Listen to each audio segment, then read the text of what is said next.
Today on The Better Part, we're going to be talking about the state of parenting. We're going to talk about families, fatherhood, and parents. Because of the nature of human beings, the world is changed one heart at a time. Right now, there are approaching 7 billion hearts on this planet with us. And you could think one heart at a time, how are we ever going to get anything done? Well, the truest, deepest things have to happen one heart at a time. Welcome to The Better Part, a program that encompasses a diverse spectrum of topics important to our community, which we hope will both inform and entertain you. We invite you to sit back and enjoy the program. Today we have back with us our guest, Tim J. Myers.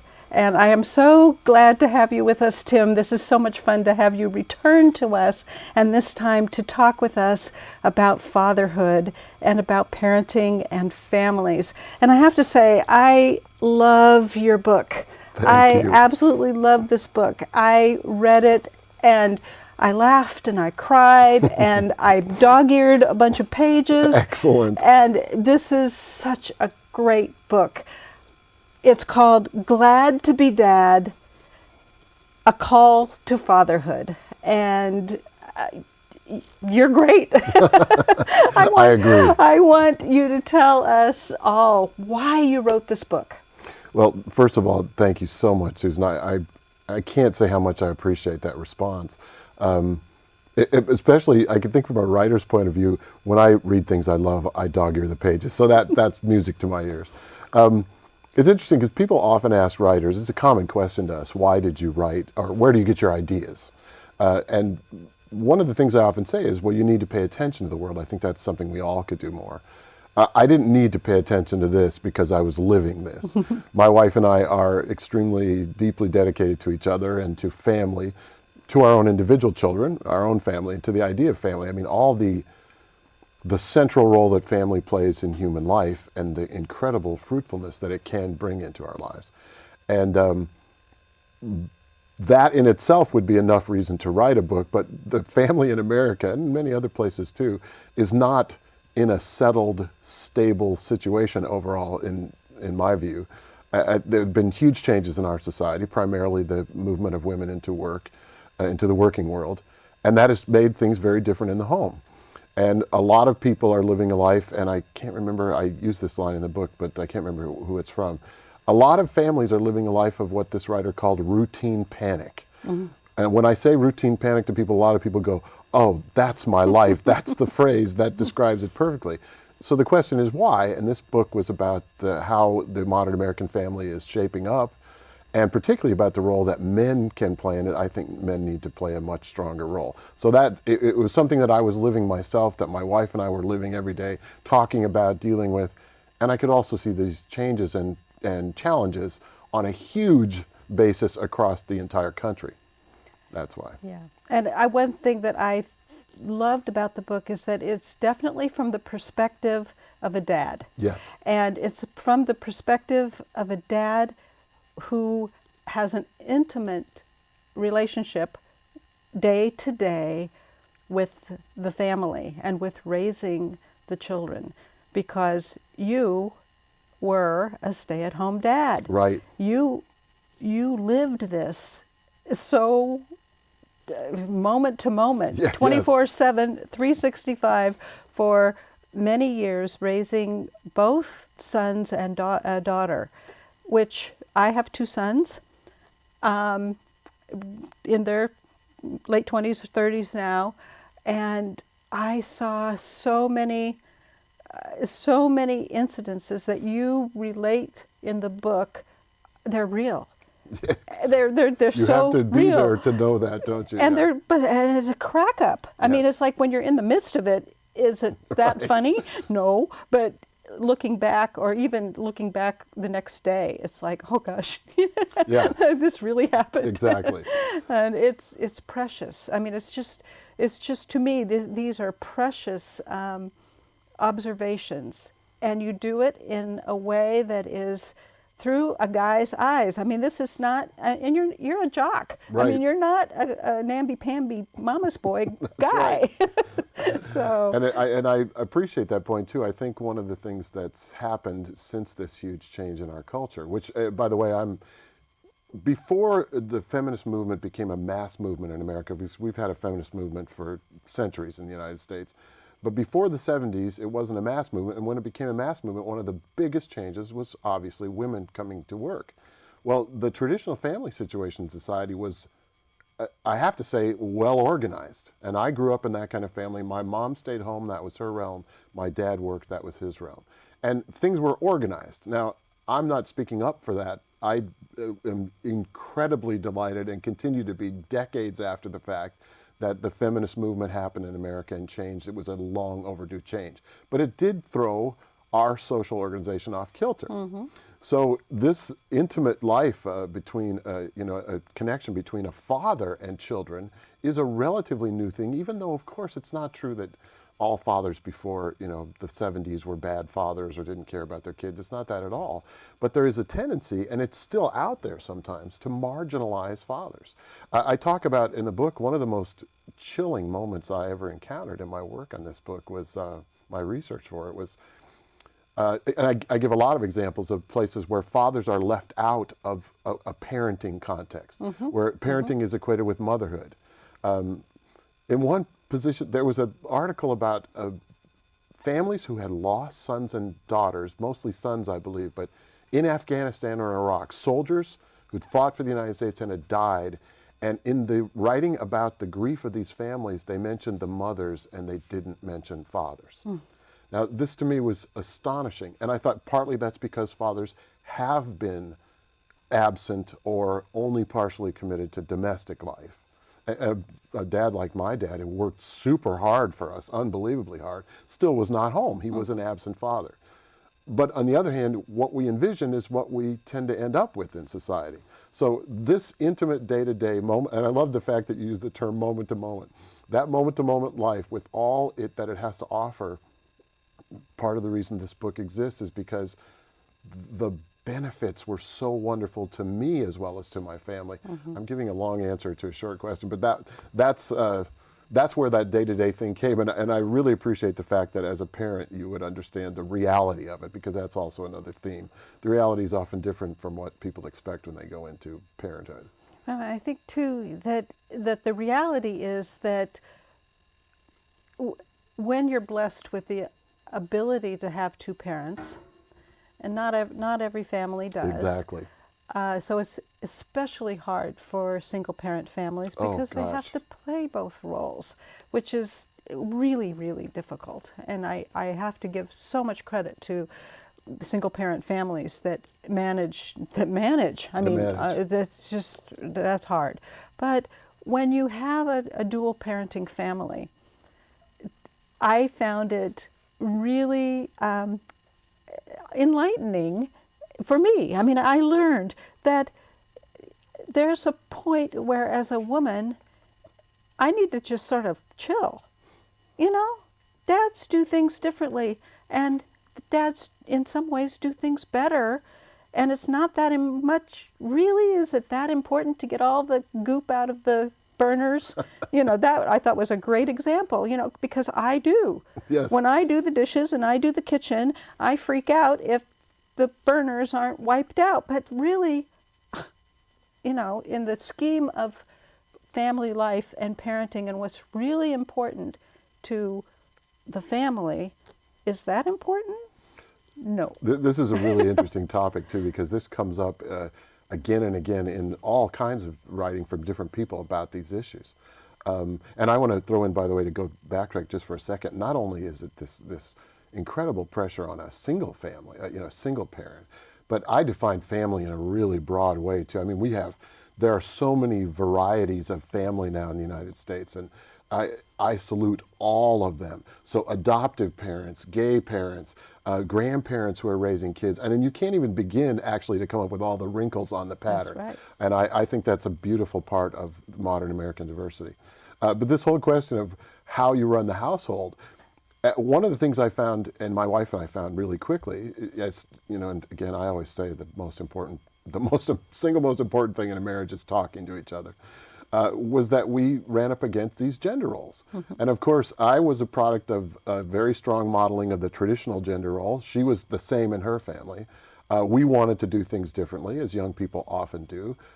Most of what we wanted, it turned out we were right about, but also we were young. We had to figure things out as we went along. But those gender roles, you don't just turn those off, right? It's not like a spigot, No. like I'm a member of the 60s generation, and I'm not going to be like my parents. You bring forward a tremendous amount of unconscious learned behavior. So for my wife and me, it's like in a marriage, there are often these conversations that span decades. One of the themes of our decades-long conversation has been tight versus loose. So I'm loose and she's tight, just like you're talking about. And one of the things we learned as I became a domestically committed father, and by the way, I don't believe that every man has to stay at home to be a domestically committed father. There are too many varieties of people's lifestyles and all kinds of things. But any man can be a domestically committed father. When I became a domestically committed father and working with my wife as parents and as marriage partners, those gender role things got in the way a lot. And we carried those things forward. And a simple thing is, I was too loose and she was too tight. And we both have moved toward the middle. And one of the things about this that I think is so beautiful is that it actually improves marriages in a huge way. The domestically committed male is going to have a much better marriage. His wife is going to be grateful. She's, by the way, the gratitude of women for men being domestically committed shouldn't be overplayed too, because she's already doing it, right? So it's not like I'm the wonderful guy. I get some feedback sometime where I want to say, yeah, it's great that I'm doing this, but look, my wife's been doing this all along, so let's not, don't lose our heads over how awesome I am as a man, whatever. But it makes that marriage stronger, and we both get closer to the middle. Yes. And in fact, I just saw some research this morning from a relatively new Pew study that showed that concerns, it's still a complicated picture. Husbands still do not do as much childcare or as much housework as wives do by a significant measure. But there is a coming together, a convergence of stress over work-life issues in both men and women in these two-family marriages, or two-person marriages. That doesn't make sense. dual parenting, thank you. And so you can see that the values are starting to shift so that men are considering that something that is their responsibility, and that is a big issue for me. You don't have the right, in my opinion, as a man to say, you take care of that, I'll take care of this. The world just doesn't work that way anymore. And of course, some families, I'm not saying there's anything wrong with having the traditional housewife, working husband thing, or vice versa, because we also have that with the working woman and the house husband. This coming together, though, this coming to the middle, to me is a beautiful, beautiful part of this. Oh, yeah. And I've been married for 41 years. Wow, congratulations. And raised 2 sons with a domestically committed dad. So what I see from reading the book, from hearing you speak, as well as from my own experience, is that marriage is about teaming. Yes. Life is about teaming. And my children have learned from having the experience of the teaming how to be team players. Absolutely right. And some stuff, you have on teams of various sorts, you have tight people and you have loose people. And that's good because we all can fill each other's gaps. And it's when we get hung up on trying to make the other team players be us, laying our values on them, that things get mucked up. Absolutely right. And you speak a lot in the book about values. And this is a book about family values. And it comes through so strong and clear that it's not judgmental at all.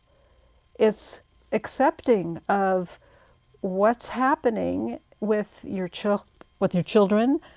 Your daughter reacts differently than your sons. Exactly. My sons do things differently than I would do them. But the values are there. The values of family and love and caring for each other, empathy, Just some really beautiful things that really go to team play. In fact, I love the way that you're bringing this theme out, and you're making me think of it more specifically than I had before too, about how this coming together. And I obviously I'd thought about that. I mean, there's a lot in the book about coming together. That's what relationships are, right? Relationships are unity from diversity, whether between two spouses or all the members of a family.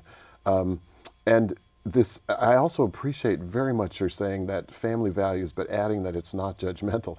We do have some people who are willing to use family values as a cudgel to beat other people with, to say, you need to follow my values, whatever. This is not the approach that I take, even though I think there are some, it's not like it's utterly relative. For example, love, commitment, responsibility, those are universal, I think. But I also think there's another separation here that gets in the way of this, which is the idea, a polarization of conservative and liberal. And my wife and I have long agreed that if you're going to be successful in a marriage and successful as parents, you're going to be applying some principles that would be labeled conservative, and you're going to be applying some principles that would be labeled liberal.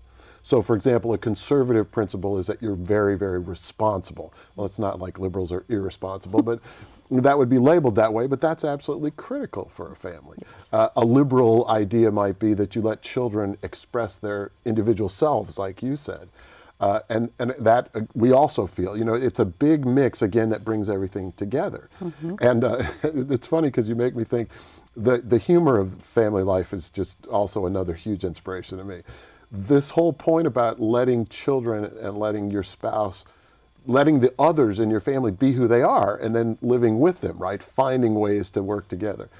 My sons and I used to play with their Matchbox trucks and mm-hmm. cars. I mean, these little things, we had a big bowl and we'd pour them out. So when Cassie, my daughter, this is some years later, my sons are in middle school by this time or older, I hadn't played with those toys with her before. She and I played all the time in all kinds of different ways. So I said, wow, Cassie, we haven't played with these. Let's do it. So I did what the boys and I always did, which is take the little tub, dump them out on the living room floor, and we would play. There was a big junkyard, and the cars all start crashing into each other. So I'm this typical guy-style yeah. approach, right? And I look over, my daughter has picked up a little metal helicopter and a little metal boat, and it's saying, well, hello, little boat, are you sad? Yes, I'm sad, I don't have a friend. Well, I'll be your friend. She's doing relationship play, and I remember I told my wife later, I said, I don't know how to play Matchbox toys with her, I just don't know. So a lot of those, your emphasis on this diversity and how good that is great. A lot of the humor comes from that. Yes. And if it's in this context of love and acceptance, then those differences often are smoothed over just by the humor. Yeah. That doesn't mean my wife and I haven't had our battles about tight versus loose, but I can see over the years we actually have moved much closer to each other's position. And now I'll say, oh my gosh, she trained me. I know how to do things now that I never would have known if I hadn't been married to her. And I can see that paying off in my own life. And of course, the same thing with my kids. There are different approaches to life too. Yeah, absolutely. And to actually get to experience that difference, that's priceless. Right. That's just priceless. And the humor in the book is great. I mean, your stories just are hilarious. The stories about how Cassie shilly-shally. Yes, shilly-shally as I call her in the book. Dresses. Oh. And and going shoe shopping. And I tell you, there are so many areas in the book that I said, oh, I have to post this on Facebook. This is priceless. But then it was like chapter long, and I thought, I can't do that. But excellent, excellent book. I really appreciate you writing this book, sharing this book. And in fact, I have ordered a half a dozen. And wonderful. I want them autographed to of course special people who are going to be receiving them, both guys and women, families, and those who hopefully will have families in the future, because I believe this is really important stuff. So is there anything else that you'd like to mention while we're here? We're going to be having a live studio audience, which is special, and you'll be able to talk with them and hear their questions and kind of have a conversation with them, which is really fun. Absolutely. But anything before we wrap up? Well, I think the main point here is that you can go into this issue, this national issue that's coming up in so many of our lives. How do we deal with work, family? Many people are in their lives, it's a crisis, or at least it's a huge problem. And you can look at it in a purely practical term, in purely practical terms, which I do. We have this group of people who are not filling this gap. In other words, men need to do more domestically because that's where the problem is occurring. But it would have been a very different book if I had just said, look, this is your duty. Men, you have to be domestically committed. My point is the enrichment of life for a woman or a man, for any parent, when you are domestically committed, when you see your life as being bound up in the lives of your family members, when you see that commitment as something that comes from your heart, not just from your duty, when you see the idea, in one of the chapters in the book is called the domestic warrior, when you see that one of our deepest abilities to wage peace in a world that is far too racked by violence is what we are in our families, these benefits to you will more than compensate for the incredible amount of hard work and frustration that it causes to be a domestically committed parent. It's not easy, and it's not easy for very action-oriented people. And that was something I had to struggle with, but it's more than worth it in the long run. And in the end, the world, and this is one of those statements I hesitate to make because I'm careful about generalizations, but what happens in families in the aggregate is the future of the world, future of the world, not just the United States. What one person can do as a family member, the repercussions of this are amazing, both positive and in terms of a future that we all would like to have. I absolutely agree with you. I think that what we do with our own intimate relationships with each other, our community, are reflected in the world, in the planet, and making a difference. That's where it starts. That's where it starts. It starts here, and then it explodes out. So thank you so much for writing the book, for sharing with us today. I know the audience is going to have some great questions for you, and this has just been a delight. So thank you so much. Thank you too, Susan. So we're going to go straight to questions. We are now reaping the benefits of seeing our grandchildren being raised by loving fathers, along with their wives, loving mothers and fathers. And my daughter and son-in-law have this phrase, the primary parent, that calls to, who's on duty now? Who's on duty now, right? And so we think the change is already beginning. How can we encourage it? Oh, that's a great question. First of all, I have to say too, just that what I believe in all the time is stepping back and looking at just the basics here. My wife and I talk constantly about the ripple effect. Because of the nature of human beings, the world is changed one heart at a time. Right now, there are approaching 7 billion hearts on this planet with us. And you could think one heart at a time, how are we ever going to get anything done? Well, the truest, deepest things have to happen one heart at a time. So the ripple effect, I love hearing from you that you can see this cascade in your family. And of course, the satisfaction that you have as parents thinking about your children and their children, God only knows where it stops too. And in fact, it may not stop at all. Tim, when I listen to you talk about your personal life as a father and cite some examples from your book, which I love. Thank you. Clearly, you're celebrating fatherhood. I get that you're also celebrating in your own way manhood and masculinity. Yes. And that's a very moving and important place for any man who is a father or not a father to hopefully attain in his lifetime. Yes. In my counseling work with men, before we can get to the celebratory places, I get from a lot of men where they feel inadequate, defective, etc. Shame has to get worked through. And there's a lot of, as you know, societal and cultural influences that hold men apart from one another to be able to talk with other men, other fathers. I love that you talked about the need for that good conversation between domestic partners and parents that ongoing talk. That's great. But can you share any of your thoughts on what else fathers, expectant fathers or older fathers, need to bring into their life for support? I think that's a fantastic question. And by the way, thank you too for including domestic partners, because this is clearly not about one sexual orientation, one this, one that. This is a huge issue across the board. Alan, I can't emphasize enough how much I appreciate this question, because this is, as a contemporary male, I had to go through this process, and I was very lucky because I didn't have some of the tough pressures and wounds that many men carry. And it's interesting too, again, polarization and antagonism is sometimes necessary in human affairs. That's a sad fact. There's a time when people have to fight, but any time we can, if we try to meet each other, to collaborate, as Susan has emphasized, we're in a better situation. One of the sad parts about the rise of feminism is that it often put men and women into adversarial positions with each other. We all have to make individual judgments about our individual political, social efforts at change when it is time to confront and fight. And I would never say that's never applicable. But one of the things that happens now is there is a tendency for some people to vilify men, particularly if those men are traditional. A traditional man is often a traditional man because he was raised in a traditional world. Not all traditional values are bad or negative. I mentioned this before. There are conservative values, like the value of responsibility, that I think is incredibly important. Again, not that liberals are irresponsible.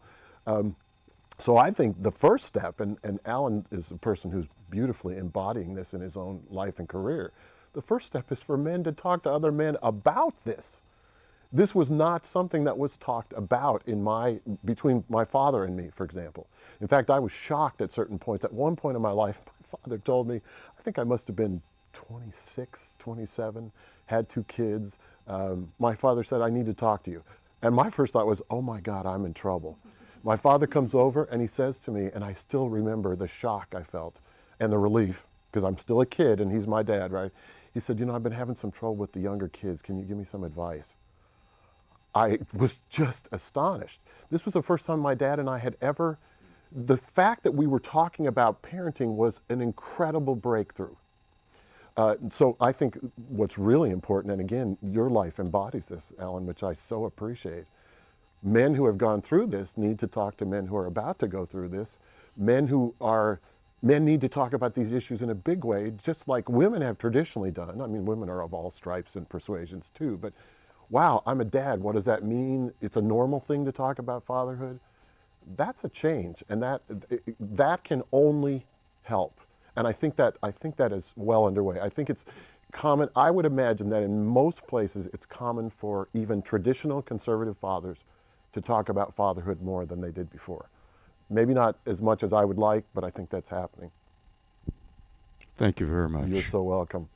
And I want to just again thank you all. Not only am I grateful, as I said at the beginning, for the fact that you came and the prominent work that you all do, but holy cow, I didn't know this was going to be fun. I mean, thank you very much for that. It's been fascinating.